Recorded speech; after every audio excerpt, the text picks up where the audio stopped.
তো আল্লাহ তাআলা দ্বিতীয় নম্বরে আল্লাহ তাআলা আমাদেরকে বলতেছেন যে আমি আল্লাহ তোমাদের মাঝে এমন একজন নবী প্রেরণ করলাম যে নবী হলেন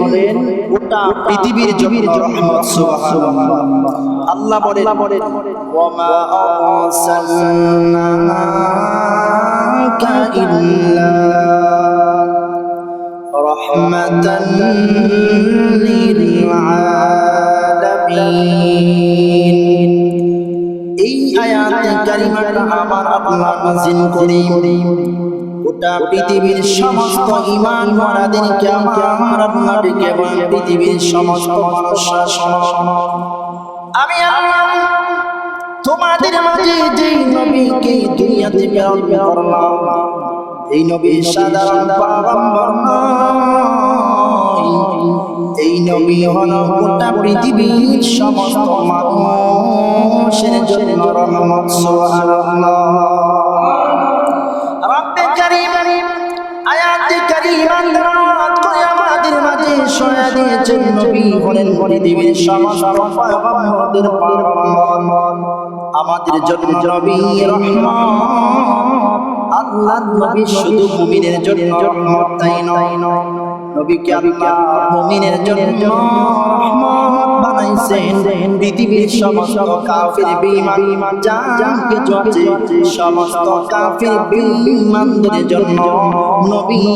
রহমত। জোরে বলেন ঠিক না? আরে ভাই কাফির বেঈমানদের জন্য নবী রহমত, আমাদের জন্য নবী রহমত, কাফেরদের জন্য নবী এই জন্য রহমত। আদম থেকে লইয়া ঈসা পর্যন্ত যত পয়গম্বররা দুনিয়াতে আসছে সমস্ত পয়গম্বররা কালিমা দাওয়াত দিলেন, কিন্তু যারা মানছে তারা তো কামিয়াব হয়ে গেছে। কিন্তু যে সমস্ত বেঈমান খ্রিস্টান যারা এখনো মানে নাই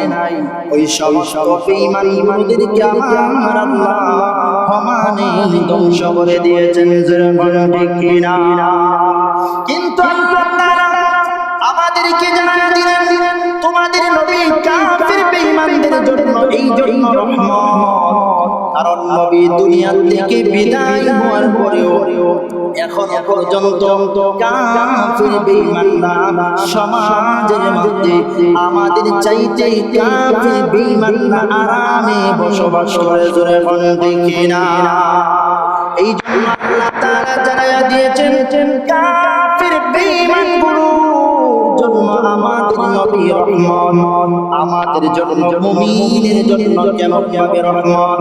আমার আল্লাহ জানায়া দিয়েছেন পৃথিবীর সমস্ত মুমিনের জন্য এই জন্য নবী রহমত, কারণ নবী দুনিয়াতে আসার কারণে আমরা মুমিন হতে পারলাম। ঠিক কিনা বলেন?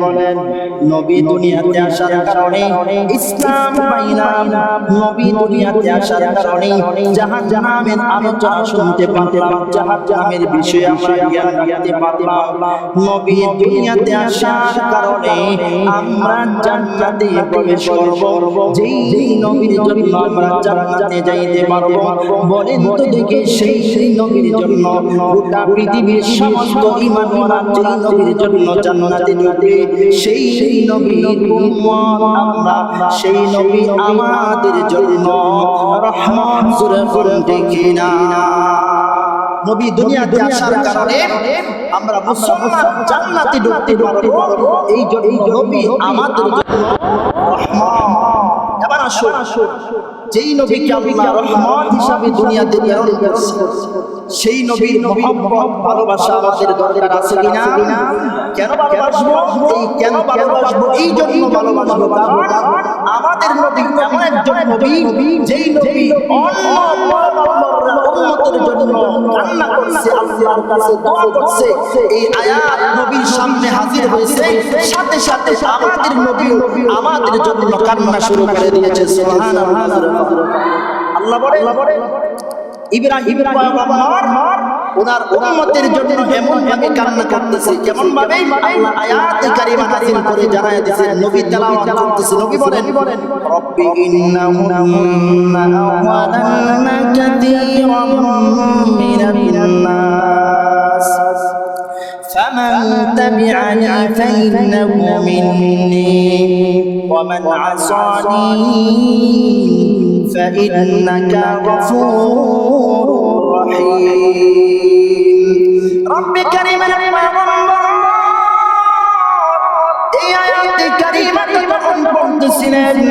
ইব্রাহিম পয়গম্বর এই আয়াতে কারিমার বিষয় ইব্রাহিম পয়গম্বর ওনার উম্মতের ব্যাপারে রব্বে কারীমের দরবারে ডেকে বলেন রব্বে কারীম রব্বি ইন্নাহুন্না আদাল্লানা কাসীরাম মিনান নাস ইব্রাহিম পয়গম্বর ওনার উম্মতের জন্য এমন ভাবে কান্না শুরু করে দিয়েছে রব্বে কারীম এই যে মূর্তিগুলো অধিকাংশ মানুষদেরকে জাহান্নামে নিয়ে যাবে অধিকাংশ মানুষকে ধ্বংস করছে কিন্তু এদের মধ্যে থেকে যারা আমি ইব্রাহিম পয়গম্বরকে মেনে তারা তো সফলকাম কিন্তু রব্বে কারীম আমি এই মুহূর্তে আপনার কাছে দোয়া করলাম আল্লাহ মেহেরবানি করে আপনি ওই সমস্ত মানুষদেরকে আপনি মাফ করে দেন সুবহানাল্লাহ ইব্রাহিম ওনার উম্মতের জন্য এমন ভাবে কান্না শুরু করছে ঈসা পয়গম্বরের আয়াতে কারিমা নবী তেলাওয়াত করে ঈসা পয়গম্বর রব্বে কারীম কে লিখে বলেন ইন তুআদ্দিবুহুম ফাইন্নাহুম ইবাদুক ওয়া ইন তাগফির লাহুম ফাইন্নাকা আনতাল আজিজুল হাকীম ঈসা রব্বে কারীম কে লিখে বলেন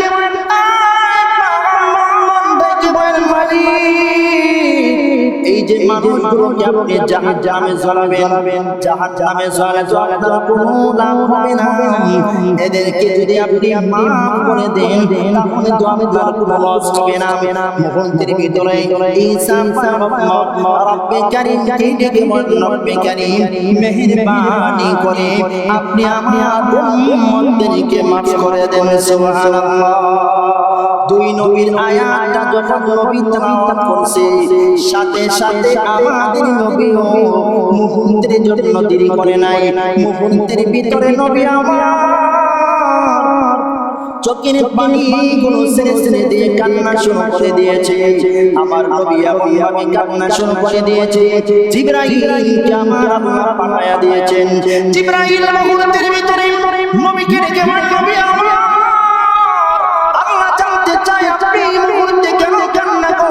কান্নার কারণটা আমার আল্লাহ জানতে চায় আমার আল্লাহ কিন্তু জানে তারপর আপনার জবান থেকে আমার আল্লাহ শুনতে চায় আল্লাহ তাআলা নবী পয়গম্বর জিবরাইলকে ডেকে বলেন জিবরাইল শোনো এই আয়াতে কারিমার মধ্যে ইব্রাহিম পয়গম্বর ঈসা পয়গম্বর উম্মতের জন্য কান্না করেছে ফয়সালা করেছে কিন্তু আমি রব্বে কারীমের কাছে আমার উম্মতের জন্য ফয়সালা করব এটা তো হতে পারে না এই মুহূর্তে আমি এই জন্য কান্না করতেছি আমি রব্বে কারীমের দরবারে জানতে চাই আমার উম্মতে কি হবে আমার উম্মতকে আমার আল্লাহ মাফ করবেন আল্লাহ তাআলা ঘোষণা করে দিয়েছেন জিবরাইল এই মুহূর্তে আমার নবীকে জানায়া দাও ওই যে কিয়ামতের কঠিন ময়দান যেদিন হবে আমি আল্লাহ ঘোষণা করে দিলাম নবী আমার ওই দিন আপনার যত উম্মত মনে চাই তত উম্মত লইয়া আপনি নবী জান্নাতে প্রবেশ করবেন সুবহানাল্লাহ তাহলে যেই নবী অন্য নবীরা উম্মতের জন্য কান্না করছে এই কান্না দেখে আমাদের নবী আমাদের জন্য কান্না শুরু করে দিয়েছে বলেন তো দেখি আমাদের এই নবীর ভালোবাসা দরকার আসেনি নবী আবার জানায়া দিলেন দ্বিতীয় নম্বর এই জন্য আমরা নবীকে ভালোবাসবো দ্বিতীয় নম্বর হলো আল্লাহ তাআলা জানায়া দিয়েছেন আমি সবার বিষয়ে জানি যে আমি আল্লাহ তাআলার ভালোবাসা সবার অন্তরে করে না বেশি জোরে কন্যা কন্যা বেশি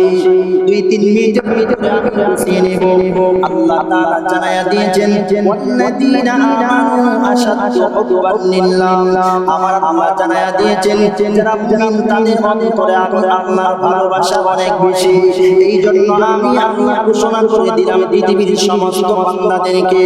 আমার আল্লাহ জানায়া দিয়েছেন পৃথিবীর সমস্ত মানুষরা শোনো আমি আল্লাহ এই আয়াতে কারিমা নাযিল করে তোমাদেরকে আমার নবীকে ভালো কেমন ভাবে ভালোবাসবা আল্লাহ জানায়া দিয়েছেন কুল ইন কুনতুম তুহিব্বুনাল্লাহ ফাত্তাবিউনি ইউহিব্বুকুমুল্লাহ ওয়া ইয়াগফির লাকুম যুনুবাকুম ওয়াল্লাহু গফুরুর রহিম আল্লাহ বলেন নবী আমার তাদেরকে জানায়া দেন তারা যদি আমি আপনাকে ভালোবাসতে চাই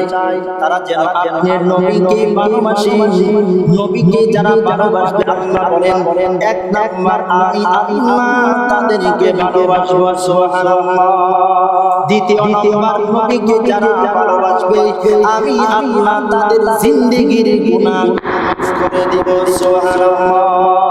তাহলে নবীর ভালোবাসা আমাদের দরকার আছে কিনা নবীর ভালোবাসাটা হবে নবীর সুন্নতের মাধ্যমে নবীর সুন্নতের আদর্শের মাধ্যমে আমাদের জিন্দেগি যদি আমরা সাজাইতে পারি তাহলে আমরা অবশ্যই নবীর আশিক হতে পারবো